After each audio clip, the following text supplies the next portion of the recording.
Comics Choice with my guest tonight, Mack. Your next category is Best Comedy Entertainment Programme. Yes. Your first nomination is Shooting Stars. Let's have a bit of this. Well, I've just gone through this portal into another dimension where the world is anything I want it to be, Vic. Wow. Give us a look. No, don't. Give me a look. Don't! You can't. It only works for its owner. Bullshit. It's just a hoop. It's not. It's just a hoop. It's not. Look, hello, Ringo. Yeah, I'll have a fish supper with you tonight. Where's Ringo? Over there with Colleen Nolan. Look, I've got to go. I've got to see Penny. Jesus. Penny. Penny. All right.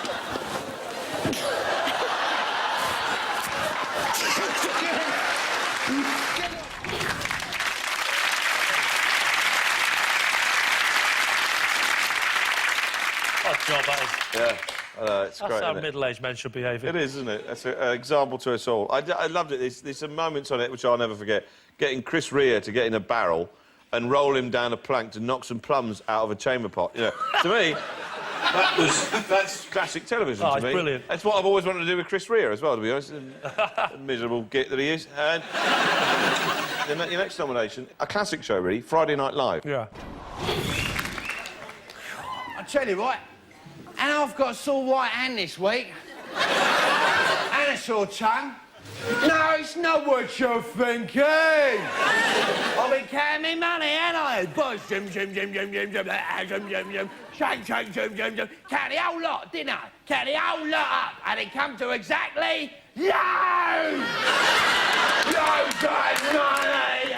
I read that book, Fat is a Feminist Issue, got a bit desperate halfway through, and ate it.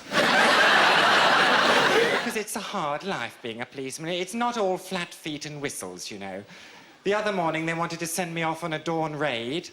I said, I'm sorry, but you won't see me before 10:30 in the morning. And I'm not leaving the house without something hot inside me, not for anybody.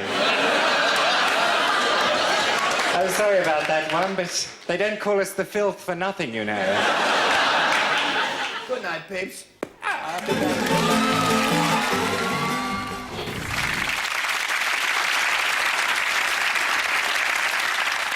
Yeah, it's great. Also, the amazing power of the catchphrase, isn't it? Because even now, 25 years later, that era was known as the loads of money generation. Yeah, and all that sort of... There was a lot of acts there, like the Harry Enfield, Josie Lawrence, we saw Joe Brown there, that kind of launched the whole careers of a whole generation of people. In a way that we don't really sort of have that show anymore. Well, that was the show as a kid that I used to watch and say, I'd like to do this. Friday Night Live, Saturday Night Live. That was about mid-80s when I was probably about 16 then. Yeah. And I was like, oh, yeah, this would be great, I want to do that. One of your nominations, I think this is the last nomination here, is An Audience with Kenneth Williams. Yeah. Now, where would you first have encountered him then? I probably first encountered Kenneth Williams in Carry On films. Right. Okay. As a kid, just seeing this bloke with a very strange voice and body and everything about him was just very unusual, you know. Yeah. And but I didn't realise what a great raconteur he was till you saw him on chat shows. That's really where he was at his best, wasn't he? You know. And... OK, we've got some Kenneth Williams clips here. Let's have a look. What I enjoy about situation comedy I enjoy is the one about the sailor coming home and seeing this place transformed with a carpet, magnificent carpet everywhere, and he went upstairs with carpet all relaid out there as well, and this great four-poster on which his wife was lying in a very tantalising negligee. And he'd come home, the sailor, unexpectedly, and he was staggered by all this opulence. And by the open window was a man in boxer shorts and a bowler doing press-ups. And he said, who's paid for all this carpet? And she said, and who's bought this four-poster bed you're laying on? He said, and who's brought to the negligee? And who's been sending me £5 a week to Chatham? Said him. He said, well, close the window, you get pneumonia. Very good. He had this kind of incredible whiny, camp Cockney voice, which is just unique, really, in a way. And he was in, I think he was in the most number of Carry On films. So he was a fixture of growing up, really. Absolutely. And he's another one who's a sort of catchphrase.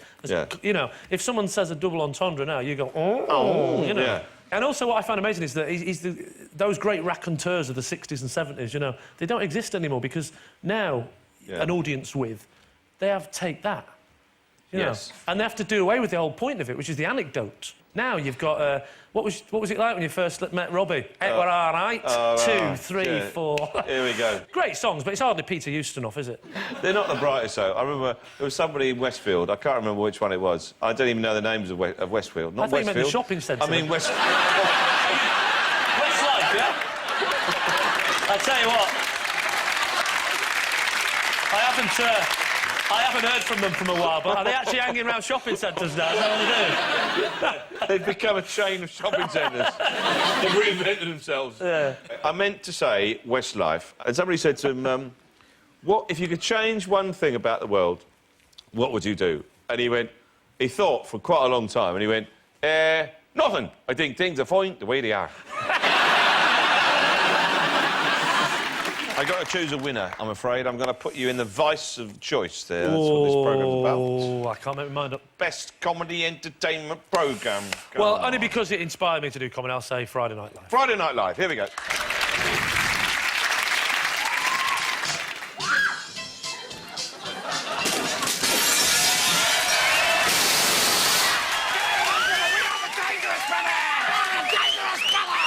Richard Dangerous, and this is Lady Adrian Dangerous. He's got nothing in his trousers. But, you've been banned. Oh, fair enough. Yeah, fair enough. That's it. Huge thanks to Mack for sharing some of his favourite comedy moments. I'll be back tomorrow night for another Comics Choice. Good night.